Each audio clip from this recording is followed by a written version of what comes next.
معاملہ ان کا اس وقت تو ضرور چلتا تھا جب ان کے پاس زندہ حالت میں کوئی نہ کوئی یعنی سکسیسر وہ جس کو کہتے ہیں موجود تھا، لیکن جب سکسیسر ختم ہو گئے اور تیسری صدی ہجری میں امام محمد مہدی کے بارے میں انہوں نے یہ عقیدہ کلیم کیا کہ وہ تو غیابت میں چلے گئے ہیں اور غار میں وہ جا کے چھپ گئے ہیں اور وہ جا کے قرب قیامت میں نکلیں گے، تو پریکٹیکلی تو اب ایسے امام کا مجھے کیا فائدہ جو پچھلے آلموسٹ 1100 سال سے غار میں چھپا بیٹھا ہے، اور کس غار میں ہے، کیسے میں کانٹیکٹ کروں، نہ میں اسے واٹس ایپ کر سکتا ہوں، نہ میں اس کے ساتھ کوئی وائس میسیجنگ کر کے اس سے موجودہ زندگی کے حالات پوچھ سکتا ہوں۔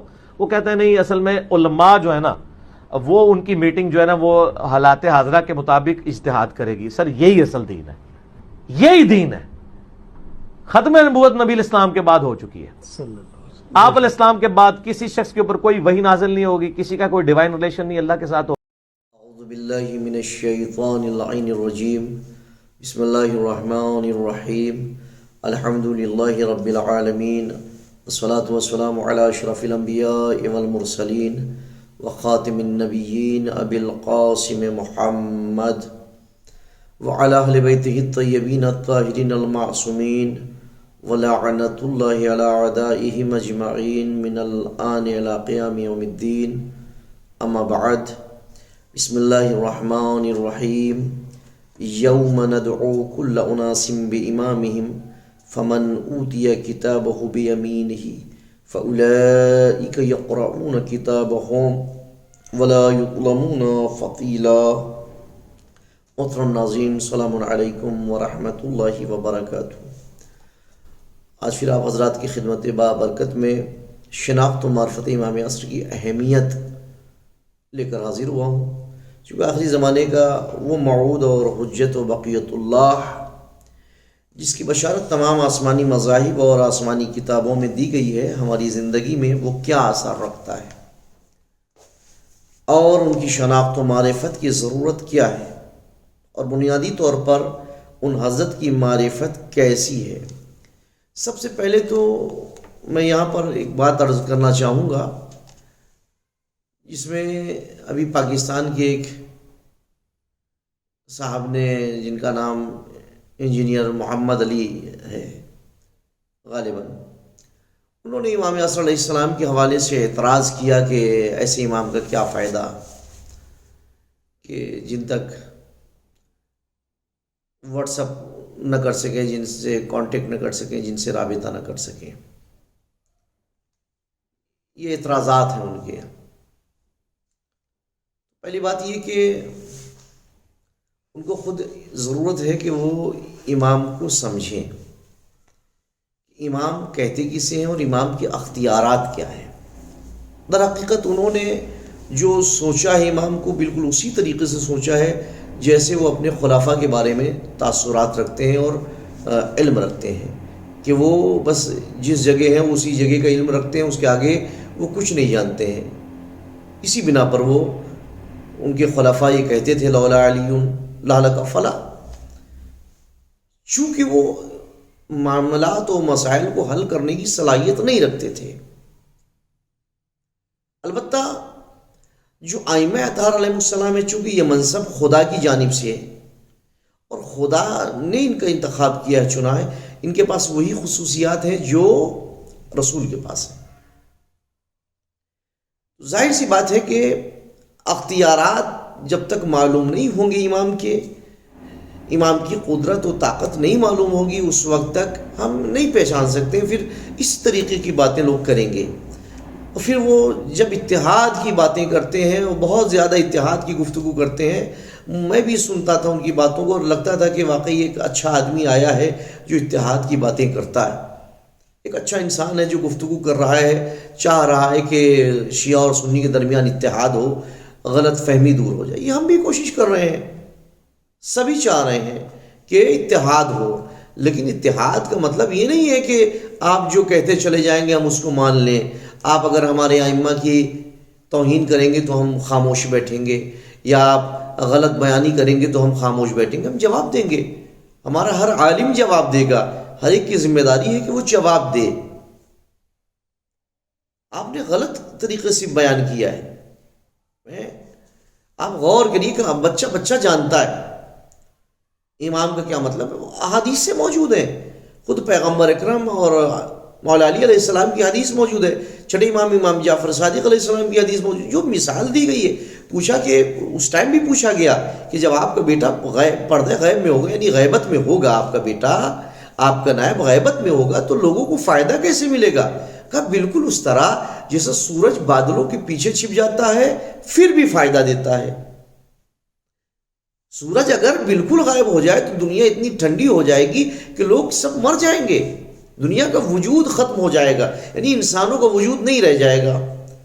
سورج البتہ غائب ضرور ہے پھر بھی ہمیں فائدہ دے رہا ہے، اس کی کچھ نہ کچھ گرمی ہمیں مل رہی ہے، اس کی تمام جو ہمیں جن چیزوں کی ضرورتیں ہیں اس کے ذریعے سے ملنا چاہیے وہ مل رہی ہیں.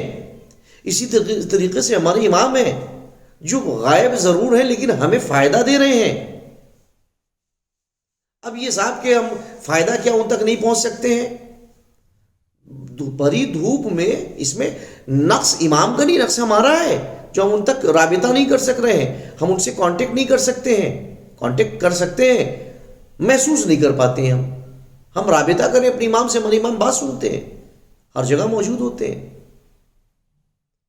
سورج کو بھری دوپہر میں کیا ہم دیکھ سکتے ہیں؟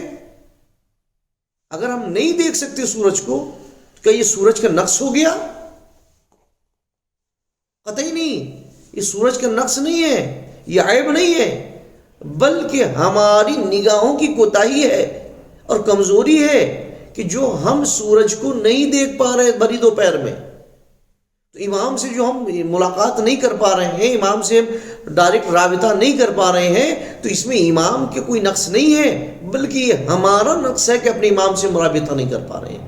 لیکن اب رابطہ نہیں کر پانے کا مطلب یہ نہیں ہے کہ امام سے ہم کوئی بات نہیں کرتے اور ہماری بات نہیں پہنچتی. ہماری بات تو پہنچتی ہے لیکن امام کا جواب سننے کو ہمارے کان قاصر ہیں، چونکہ ہمارے کان اس لائق نہیں، ہماری آنکھیں اس لائق نہیں. ورنہ کتنے مراجع کرام نے امام سے گفتگو کری ہے، ملاقات کری، کتنے لوگوں نے امام سے ملاقات کری ہے، کتنے مقامات پر امام نے چاہنے والوں کی مدد کی ہے، فریاد کرنے والوں کی مدد کی. جہاں بھی امام کو مدد کے لیے بلایا گیا امام علیہ السلام نے اس کی مدد کی ہے. اور مسائل دریافت کیے گئے تو امام علیہ السلام نے مسائل کا جواب دیا ہے اور کہا کہ تم ہم سے کیوں نہیں دریافت کرتے ہو. اور بعض اوقات ایسی ضرورت ہر انسان کے سامنے آتی ہے کہ اچانک کوئی راستہ نظر نہیں آ رہا ہے، لیکن اچانک کوئی ایک راستہ، یعنی چاروں طرف سے راستے مسدود ہو گئے، پریشان ہے کدھر سے جائیں، کیا کریں. اچانک کوئی راستہ نظر آ جاتا ہے، اچانک کوئی تدبیر ذہن میں آ جاتی ہے، در حقیقت وہ امام کی مدد ہوتی ہے. اس کا مطلب یہ کہ ابھی انجینئر محمد علی صاحب انہوں نے اللہ کو بھی نہیں سمجھا ہے،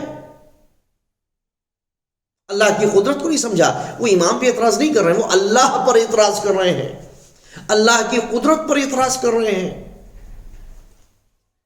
کہ گویا اللہ نے عبث بنا دیا، عبث پیدا کیا ہے. یہ تو اعتراض ہے.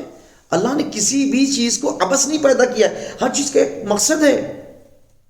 تعجب کی بات ہے، شیطان پر اتنا یقین ہے کہ ہر وقت شیطان سے محتاط رہتے ہیں. معلوم ہے کہ شیطان دکھے بغیر ہمیں نقصان پہنچا سکتا ہے، یعنی شیطان طاقتور ہو گیا کہ جو ہمیں دکھے بغیر ہمیں نقصان پہنچا رہا ہے، ہمیں راہ راست سے بھٹکا کر کے غلط راستوں پہ لگا رہا ہے، ہم سے گناہ کروا رہا ہے. جب بھی کوئی بات کرے ہر انسان کہتا ہے شیطان نے کرا دیا، شیطان نے کرا دیا. بھائی شیطان نے کرا دیا، کیا شیطان کو آپ نے دیکھا؟ کہا نہیں دیکھا ہم نے شیطان کو. تعجب کی بات ہے، جس کو آپ دیکھ نہیں رہے ہیں شیطان کو، اس پر اتنا یقین ہے کہ ہر کام کر دیتا ہے، آپ دیکھ بھی نہیں پاتے ہیں. کیا آپ نے سنا کبھی شیطان سے آپ سے آ کے کہتا ہو کہ آپ گالی بک دیجئے؟ کیا کبھی آپ نے سنا شیطان نے آپ سے کہا ہو کہ آپ فلاں کام کریے فلاں کام نہ کریے؟ کبھی نہیں. اس کا مطلب یہ کہ شیطان بھی نہیں ہے.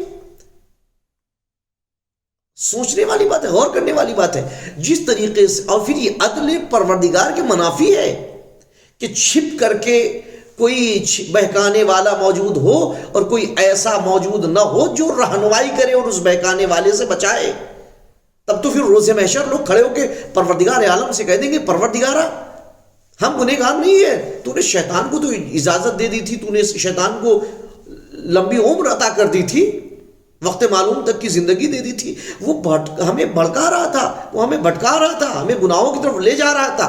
لیکن کوئی ایسا تھا ہی نہیں جو ہماری رہنمائی کرتا. یہ عدل پروردگار کے منافی ہے. عدل پروردگار یہ ہے، عدل خدا یہ ہے کہ اگر کوئی چھپ کر کے بہکانے والا ہے تو پھر کوئی چھپ کر کے ہدایت کرنے والا بھی ہو. کوئی ایسا ہو جو ہدایت کرنے والا ہو، جس کے بارے میں قرآن مجید میں بقیت اللہ خیر لکم. بقیت اللہ کون ہے پھر؟ ہمیں آپ بتائیے. قرآن مجید میں جو بقیت اللہ کہا گیا ہے وہ کون ہے بقیت اللہ؟ افسوس کا مقام ہے، غور کرنے کی ضرورت ہے کہ کیا یہ صحیح ہے؟ شیطان کے اختیارات تو معلوم ہے، لیکن اللہ کے ہادی کے اختیارات نہیں معلوم ہے. بہت پڑھنے کی ضرورت ہے. چند کتابوں کو رکھ کر کے مطالعہ کر کے اور چند کتابوں سے مناظرہ کرنے سے، اتحادی گفتگو کرنے سے کوئی انسان عالم نہیں بن جاتا ہے اور اتحاد قائم نہیں ہو جاتا. اتحاد اسی وقت قائم ہوتا ہے. آپ یہ عزت لوگ کرتے ہیں، سب کچھ ہے، لیکن آپ کی اس بات سے آپ کی عزت کم ہو گئی.